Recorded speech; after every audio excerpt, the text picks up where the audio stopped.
2024లో Amazon అడవుల్లో ఒక కొత్త అనకొండను డిస్కవర్ చేశారు. ఇది దాదాపుగా 30 అడుగుల పొడవు ఉంది. స్టడీ తర్వాత తెలిసిన విషయం ఏంటంటే ఈ పాము గత 10 మిలియన్ ఏళ్లుగా ఆ అడవుల్లోనే ఉంది. కానీ ఇన్నాళ్లు దీని గురించి మనకు ఎలాంటి సమాచారం లేదు. ఈ డిస్కవరీని బట్టి చూస్తే ఒక విషయం స్పష్టంగా అర్థమవుతోంది. అమెజాన్ అలాగే కాంగో రెయిన్ ఫారెస్టుల్లో వాసుకి ఇండకస్, టైటానోబోవా లాంటి అతిపెద్ద పాములు బహుశా ఇంకా బ్రతికే ఉండొచ్చు. వాస్తవానికి ఈ అడవుల్లోని 80% ప్రాంతం గురించి మనుషులకు ఇంకా ఏమీ తెలియదు. రీసెర్చర్లు ఇప్పటి వరకు కేవలం 15-20% మాత్రమే ఎక్స్ప్లోర్ చేశారు. అందుకే ఎప్పుడూ అంతరించిపోయాయి అని మనం అనుకుంటున్న జంతువులు ఇంకా ఈ భూమి మీద ఎక్కడో ఒక చోట బ్రతికే ఉండొచ్చు. అవి బహుశా మనుషుల కంటికి దూరంగా దాక్కుని ఉండొచ్చు. సరిగ్గా అలాగే ఒక 7 జంతువుల విషయంలో కూడా ఇలాగే జరిగింది. దాని గురించే ఈ documentary. Let's begin our story. అందులో ముందుగా 7వ స్థానంలో శీలాకాంత్ అనే చేప ఉంది. చూడ్డానికి ఇది మీకు చాలా చిన్నదిగా అనిపించొచ్చు, కానీ నిజానికి ఈ చేప మనుషులంత పొడవు, అలాగే మనంత బరువు ఉంటుంది. ఈ చేపలు 400 మిలియన్ ఏళ్ల క్రితం డివోనియన్ పీరియడ్లో భూమి మీద ఉండేవి. ఆ సమయంలో సముద్రాల్లో చేపల సంఖ్య చాలా వేగంగా పెరుగుతూ వచ్చింది. డంక్లియోస్టియస్ లాంటి ఎన్నో ప్రమాదకరమైన చేపలు కూడా అప్పుడు సముద్రంలో ఉండేవి. శీలాకాంత్ను మొదటిసారిగా 1839లో డిస్కవర్ చేశారు. లూయిస్ అగాసిస్ అనే బయాలజిస్ట్కు అప్పట్లో ఈ చేప ఫాసిల్ దొరికింది. అది చూసి లక్షల ఏళ్ల క్రితమే అంతరించిపోయిన ఏదో ప్రాచీన చేప ఫాసిల్ అని అందరూ అనుకున్నారు. కానీ 99 ఏళ్ల తర్వాత 1938లో సౌత్ ఆఫ్రికా తీరంలో ఒక ఆశ్చర్యకరమైన విషయం బయటపడింది. శీలాకాంత్ అంతరించిపోలేదని, అది ఇంకా ఈ భూమి మీద బ్రతికే ఉందని అప్పుడు తెలిసింది. ప్రస్తుతం ఇండియన్ ఓషన్, కొమరో ఐలాండ్, ఆఫ్రికా అలాగే ఇండోనేషియా ప్రాంతాల్లో ఈ చేపలు కనిపిస్తున్నాయి. ఇక ఇప్పుడు నెక్స్ట్ చెప్పబోయే జీవి గనుక మీకు కనిపిస్తే అది నిజంగా ఒక జాక్పాట్ అని చెప్పాలి. అదే టెర్రర్ స్కింక్. ఇదొక రకమైన బల్లి లాంటిది. ఈ జాతికి చెందిన బల్లిని మీరు కనిపెట్టగలిగితే అది మీకు ఖచ్చితంగా జాక్పాట్ అవుతుంది. టెర్రర్ స్కింక్ అని పిలిచే ఈ బల్లిని మొదటిసారి 1870లో చూశారు. ఆ తర్వాత ఎన్నేళ్లు గడిచినా కూడా అది మళ్లీ ఎవరికంటా పడలేదు. దాంతో ఇది పూర్తిగా అంతరించిపోయిందని సైంటిస్టులు నిర్ధారించారు. కానీ 133 ఏళ్ల తర్వాత 2003 డిసెంబర్లో ఊహించని పరిణామం ఎదురైంది. న్యూ కాలిడోనియా ఐలాండ్ దగ్గర ఈ బల్లి మళ్లీ కనిపించింది. అప్పుడే టెర్రర్ స్కింక్ ఇంకా బ్రతికే ఉందని నిర్ధారించారు. ఈ బల్లిని చివరిసారిగా 2018లో చూశారు. ప్రస్తుతం టెర్రర్ స్కింక్ పాపులేషన్ దాదాపు లేనట్టే అని రీసెర్చర్లు అయితే చెబుతున్నారు. ఇది ఏ క్షణమైనా భూమి మీద నుంచి కనుమరుగవచ్చట. ఇకప్పుడు యూరప్, ఆసియా అలాగే నార్త్ ఆఫ్రికా భూములపై ప్రపంచంలోనే అతిపెద్ద ఎద్దులు జీవించేవి. అవి 7 అడుగుల ఎత్తు, అలాగే 1000 కేజీల కన్నా ఎక్కువ బరువు ఉండేవి. వాటి ముందు ఎవరైనా మనిషి నిలబడితే చిన్నపిల్లళ్ళ అయిపోయేవాడు. దీని పేరే అరాక్స్ అనే ఎద్దు. ఇవి 2 మిలియన్ ఇయర్స్ క్రితం ఈ భూమి మీదకొచ్చాయి. సాధారణ ఎద్దుల్లాగే ఇవి కూడా గడ్డి మాత్రమే తినేవి.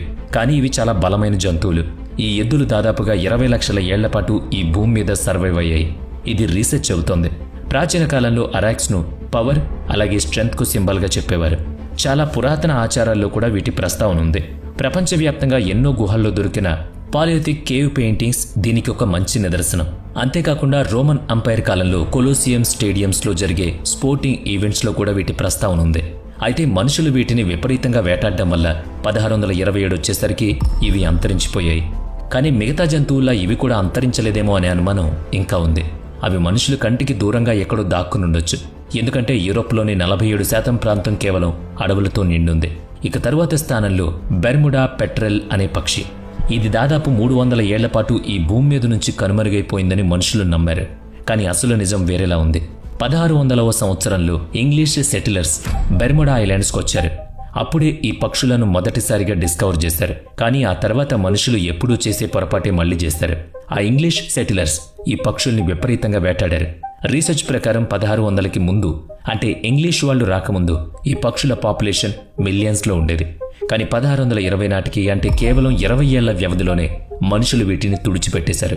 కానీ ఒక పేరు ముందు ఎక్స్టింక్ట్ అని పెట్టినంత మాత్రాన ఆ జంతువులు అంతరించిపోవని కదా.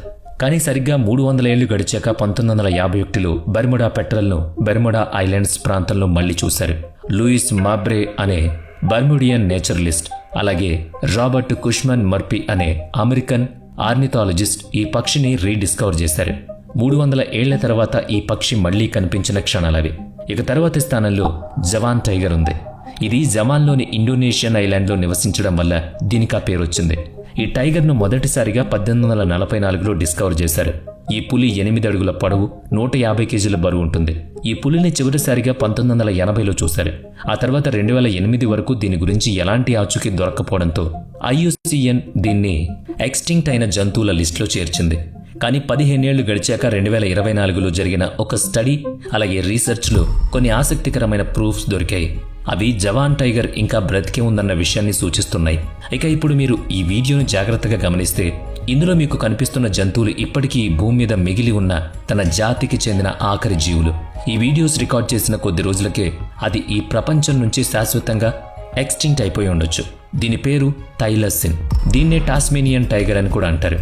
ఈ వీడియోను 1935లో రికార్డ్ చేశారు. ఇందులో థైలాసిన్ అటు ఇటు తిరగడం చూడొచ్చు. ఈ టైగర్ ఆ సమయంలో టాస్మేనియాలోని హోబర్ట్ నగరంలో ఉన్న బ్యూమరిస్ జూలో ఉంది. తన జాతిలో మిగిలిన ఏకైక జంతువు ఇదే. దురదృష్టవశాత్తు 1936 సెప్టెంబర్ 7న ఇది కూడా చనిపోయింది. దాంతో ఆ జాతి అంతమైంది. కానీ ఇక్కడ మళ్ళీ అదే ప్రశ్న ఎదురవుతోంది. టాస్మేనియాలో చాలా పెద్ద సంఖ్యలో అడవులున్నాయి. వాటిలో ఇప్పటి వరకు మనిషి అడుగు పెట్టనూ లేదు. మరి ఆ అడవిలో ఇప్పుడు ఈ జంతువు లేదా అంటే ప్రస్తుతానికైతే లేదు. ఇక అన్నిటికంటే నంబర్ 1 స్థానంలో మనం మాట్లాడుకోబోయే జీవి అసలు ఉందా లేదా అనేది ఒక పెద్ద మిస్టరీ. గడిచిన ఎన్నో ఏళ్లుగా ఈ మిస్టరీ వేయలేదు. అదే ఊలీ మ్యామత్. ఈ జీవిని మీరు ఎక్కడో ఒక చోట ఖచ్చితంగా చూసే ఉంటారని నేను ఖచ్చితంగా చెప్పగలను. ఏదైనా మూవీలో, కార్టూన్లో లేదా కనీసం ఏదైనా బుక్లో అయినా చూస్తారు. ఊలీ మ్యామత్లు 10,000 ఏళ్ల క్రితం యూరప్, సైబీరియా అలాగే నార్త్ అమెరికా ప్రాంతాల్లో జీవించేవి. అప్పట్లో భూమి మీద లాస్ట్ ఐస్ ఏజ్ నడుస్తోంది. అది మరో కొన్నేళ్లలో ముగుస్తుందనగా ఈ జంతువులు ఉండేవి. ఊలీ మ్యామత్లు బాగా చల్లగా ఉండే ప్రాంతాల్లో బ్రతుకుతాయి. ఈ జంతువులు భూమి మీద బ్రతుకుతున్నప్పుడు మనుషులు కూడా వేటాడడం నేర్చుకుంటున్నారని స్టడీస్ చెబుతున్నాయి.